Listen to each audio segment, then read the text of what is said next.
ሰላም ጤና ይስጥልኝ አድማጭ ተመልካቾቻችን፣ ይህ ቁም ነገራም የተሰኘው የዩቲዩብ ዝግጅታችን ነው። ለዛሬ አሳፋይሉ የሰውን መንፈስና ጭንቅላት የነካ በሚል ርዕስ ስር ያሰፈረውን እንደሚከተለው አቅርብላችኋለሁ።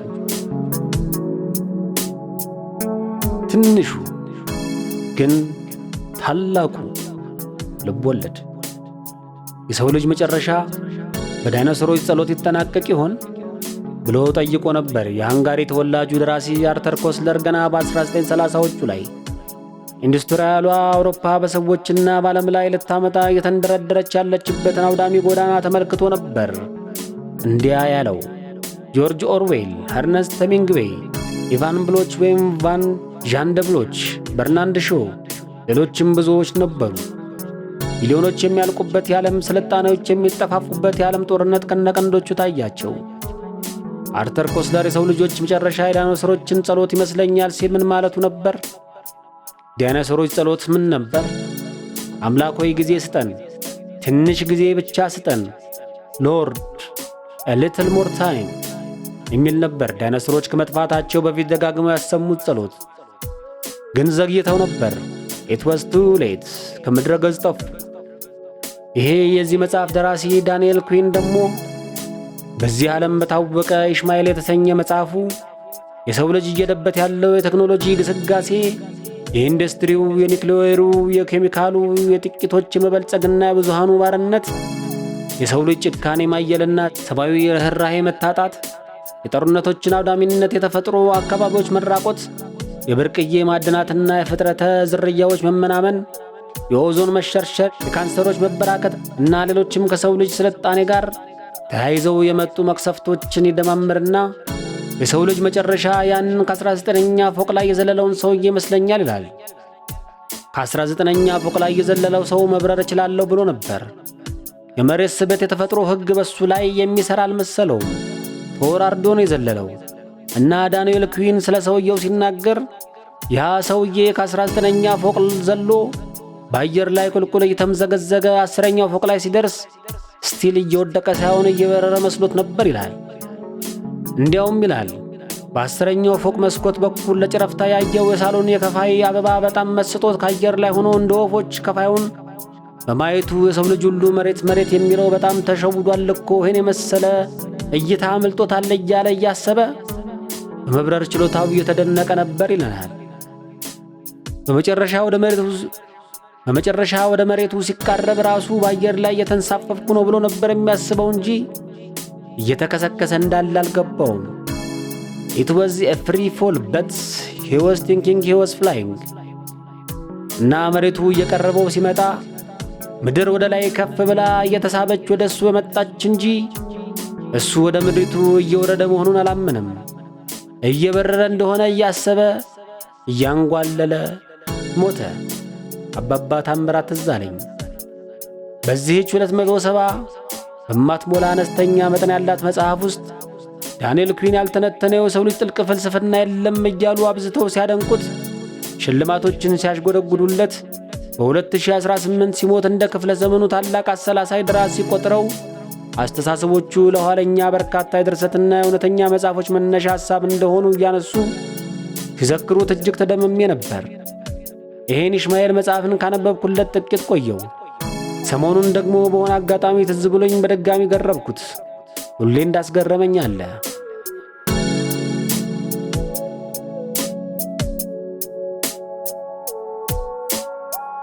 ይሄ ኢሽማኤል ከተጻፈ ወደ 35 ዓመት ሊጠጋ ጥቂት ነው የቀረው።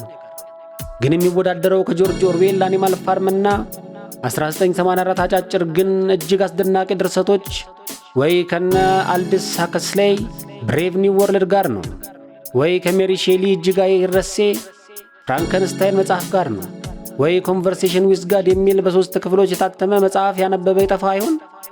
እንደዚህ አይነት አቀራረብ ያለው ነው። በእነዚያ ኮንቨርሴሽኖች አቤት የሆነ ጊዜ ላይ የተወሰወስ ነው። ከኛ ሀገር በግሌ ከገጠሙኝ በትንሽዬ ገጾች እጅግ ብዙ ጥልቅ ሐሳቦች እንደ ጉድ የሰፈሩበት መጽሐፍ ጥራ በባሊ አምባሳደር ብርሃኑ ድንቄን አልቦ ዘመድ የምትል መጽሐፍ ነው የምጠቅሳት። ሌሎችም የሉም ማለት አይደለም። አልቦ ዘመድ ግን የምትገርም የመጽሐፍ ሉባንጃ የብዙ ፍልስፍናዎች ሙዳይ ነች። የዚህ ኢሽማኤል ድርሰት ዋናው ገጸ ባህሪ ስለ ሰው ልጅ ማህበረሰብ አፈጣጠር እውነትና ሰዋዊ ብለን ለተቀበለናቸው ስለምንኖራቸው አፈታሪካዊ አመለካከቶቻችን፣ ስለ ሰው ልጅ ዕውቀቶች፣ ስለ ተፈጥሮ፣ ስለ ፈጣሪ፣ ስለ ዩኒቨርስና ሶላር ሲስተም፣ ስለ ፊዚክስና ባዮሎጂ፣ ስለ ሕግ፣ ስለ ሁሉም የሰው ልጅ ረቂቅ እሳቤዎችና ፈጠራዎች የሚራቀቀው ሊቀ ሊቃውንቱ ገጸ ባህሪ ዝንጀሮ ነው። አጋጣሚ የአንደበተ ጸጋ የተገለጸለት እና በአንድ በጎ አድራጊ ብቸኛ ሳይንቲስት በዙ ወይም በዱር እንስሳት መጠበቂያ በመካነ አራዊት ውስጥ እየጎበኘ እያለ በአጋጣሚ ያገኘዋል እና ያለ ቃል በሆነ አስገራሚ የአንጎል ኮኔክሽን በአይን በመታየት ብቻ ልብ ለልብ የውስጦቻቸው የሚያስቡትን ይግባባሉ። ከዚያ በብዙ ትግል ይህንን ጎሬላ ዝንጀሮ ከታሰረበትና ሰዎች እየመጡ እንደ አራዊት ቆጥረው ከሚጎበኙት ከመርኮ የዙ ሕይወቱ ነፃ ያወጣዋል። በርስቱ ላይ መኖር ያበጅለትና ንባብ ያስጀምረዋል። የሂሳብ ስሌት፣ ቋንቋ፣ ፍልስፍና፣ ቴዎሎጂ፣ አንትሮፖሎጂ፣ ባዮሎጂ፣ ፊዚክስ፣ ኢንጂነሪንግ፣ ሎው፣ ሚቶሎጂ፣ በቃ ይህን የመጽሐፍ አይነት ይከሰክሰዋል ጎሪላው። እና ሳይንቲስት ጌታውን ራሱን አብሮት ረቂቅ ሐሳቦችን ከመጫወት አልፎ በማሰብ አቅሙ ያስከነደዋል። ብዙ ሀብት ንብረት ተናዞለት ነፃነቱ እንዳይነካ የሚል ያደራ ቃል አኑሮለት ይሞታል። ሲሞት ለተወሰነ ጊዜ ጌታው ልጅና ሚስት ኑዛዜውን ካከበሩለት በኋላ በሂደት ግማሹን ይቀሙታል ተካሰው። ጎሪላው ደግሞ ምርምሩን ቀጥሎ በሰው አምሳል ወይም ሰው ተመስሎ ራሱን መግለጽና ከሀገር ሀገር ከሰው ጋር ተሳፍሮ የመጓዝን ጥበብ ሁሉ ይላበሳል። ግን በጣም ስለመጠቀ ብቸኛ ሆነ። የሚያወራው ጠፋ። በመጨረሻ አንድ የዩኒቨርሲቲ ጥናቱን የሚሰራ ወጣት ያገኘዋል። ይህ መጽሐፍ ከሱ ጋር ስለ ሰው ልጆችና ስለዚህች ዓለም ያወራው ቃለ ምልልስ ዳይሌክቲክ ነው። ልክ እንደ እነ ሶቅራጥስ እንደ ፕሌቶ መጽሐፎች ሆኖ ነው የተጻፈው። እንደ ቅዱስ መጽሐፍ ጥያቄ መልስ፣ ደግሞ ሌላ ጥያቄ፣ ሌላ መልስ፣ ሌላ ተቃርኖ። እንዲህ ቢሆንስ ባይሆንስ ሙሉ መጽሐፉ እንደ ውሃ ቀስ እያለ እያጫወተ እያሳሳቀ እያስገረመ የሚወስድ ዳይሌክቲክስ ነው። እና ጎሬላው ዝንጀሮ እንደ ሰው ሆኖ ከሰው በልጦ የእኛን ሰው ልጆችን ነገር ቁልጭ አድርጎ ያሳየናል። ተቋርኗችንን ያሳየናል። ይሄ ዘመናዊ ብለን የያዝነው ላለፉት 10,000 ዓመታት አጠናክረን የቀጠልንበትና ከሌሎች የምድሪቱ እንስሳት የለየን የስልጣኔ መንገድ መጨረሻው በማይቀለበስ የሰው ልጅና የምድሪቱ ጥፋት እንደሚደመደም ይነግረናል።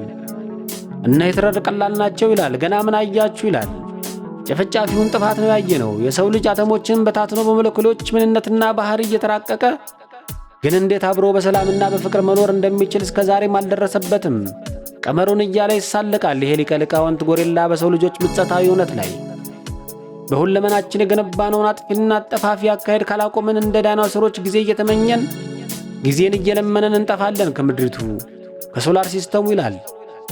በነገራችን ላይ ይሄ ኢሽማኤል የተባለ ሊቀ ሊቃውንት ዝንጀሮ የሰው ልጅን የሚከፍለው ሲቪላይዝድ ቨርስስ አንሲቪላይዝድ ብሎ አይደለም።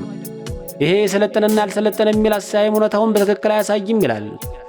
አሁን ሰለጠንን ብለው ራሳቸውን የሚቆጥሩትን ህዝቦች ቴከርስ ነው የሚላቸው። የዛሬ 10,000 ዓመት የመጣውን ከፍጥሯን የመለየትና ተፈጥሮን የመበዝበዝ በዓለም የመንገስ ህልምና ምኞት የተቀበሉት የቴክኖሎጂ ግስጋሴ ያዋጣናል ብለው የተከተሉት ዩኒቨርሲቲ ከፍተው እስካሁኑ የኒውክሌርና የጄኔቲክ ምህንድስና ድረስ የሚመራመሩትን ጨረቃን የረገጡትን ማርስን የገላመጡትን ነው ቴከርስ የሚላቸው። የቻሉትን ሁሉ ከምድሪቱ አርፈው ግጠው አራቁተው አጥፍተው በመጨረሻ የሚጠፋፉና የሚጠፉ ናቸው። ስልጡኖች ነን ይላሉ፣ ግን ወሳጆች ናቸው። መጣጮች፣ ጨራሾች፣ ነቀዞች።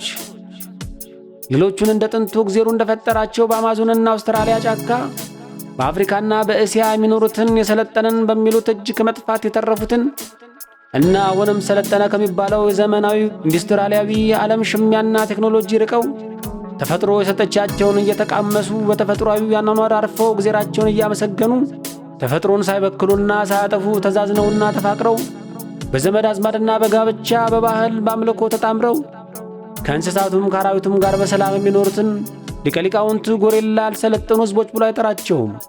ሊቨርስ ነው የሚላቸው።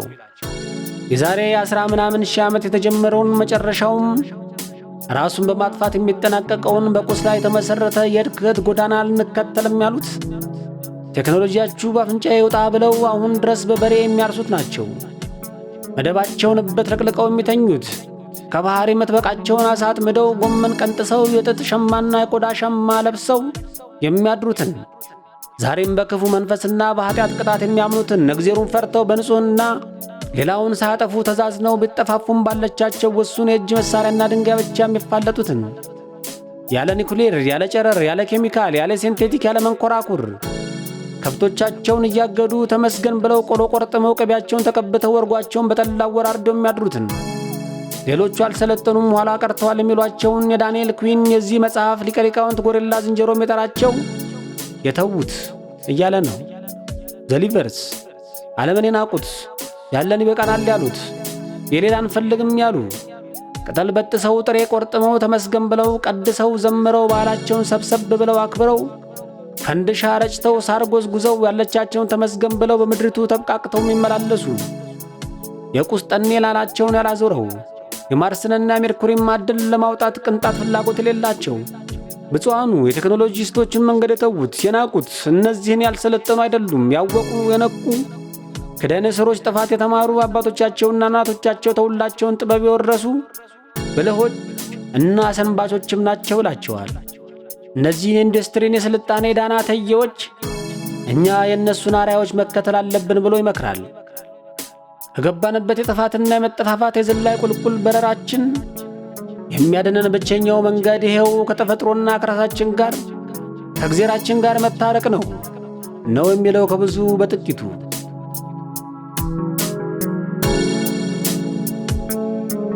እነዚህን ዳንኤል ኩዊን ሊቨርስ ነገረ ሥራ ሳወሳ የራሳችን የዶክተር አለማየሁ ዋሴ የእሸቴ መጽሐፎች መጡብኝ። እነመጓ ዝጎራ ሰበዝ መጡብኝ። እነመርበብት ፍካሬን ችቦ ሳላነባቸው ናፈቁኝ። እንዲህ ነው እንጂ መጽሐፍ ማለት ወደ ራስ የሚመልስ ማን ነው አልሰለጠንክም ያለኝ? እርሱ ራሱ ማን ነው? ሰው ከመሆን በቀር መሰልጠን ምንድን ነው ብዬ ያችን የምወዳትን ግጥም ለወጥ አድርጊያት ደራሲያችንን አንባቢ ወዳጆችን ሁሉ አመስግኜ ብለይስ መልካም ጊዜን ተመኘው። ፈጣሪ ኢትዮጵያችንን ይባርክ። አሳፍ ኃይሉ